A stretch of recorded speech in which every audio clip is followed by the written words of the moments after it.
drifting to drawing. Okay?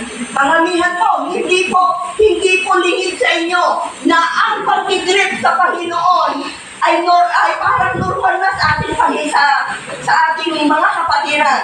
Pero you have to decide. Tingnan nyo nung last camp, may mga nakikita po tayo na wala sila ngayon. Nasaan sila ngayon? They drift from God. Amen. They never do anything. Just they don't do attending the church. Tinamad na silang humayo, tinamad na silang gumawa para sa Panginoon. Bakit?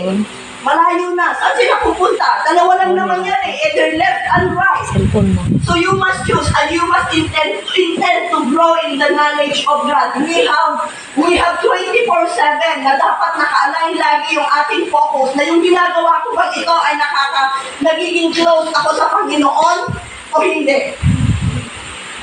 Intentional. We must grow intentional.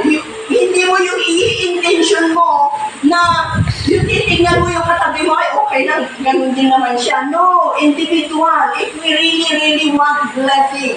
Hindi po tayo naglilingkod sa Panginoon. Hindi po tayo nagsasalita na gawin niyo to kasi hanggang pagpapalain ka. No, but the point is God created you to serve Him and worship Him.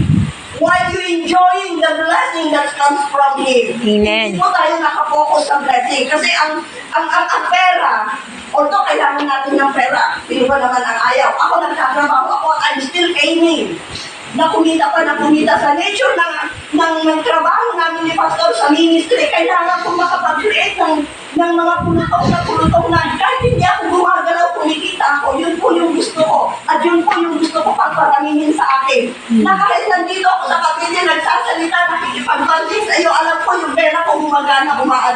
Sino yung may gusto ng gano'n? Amen. Amen?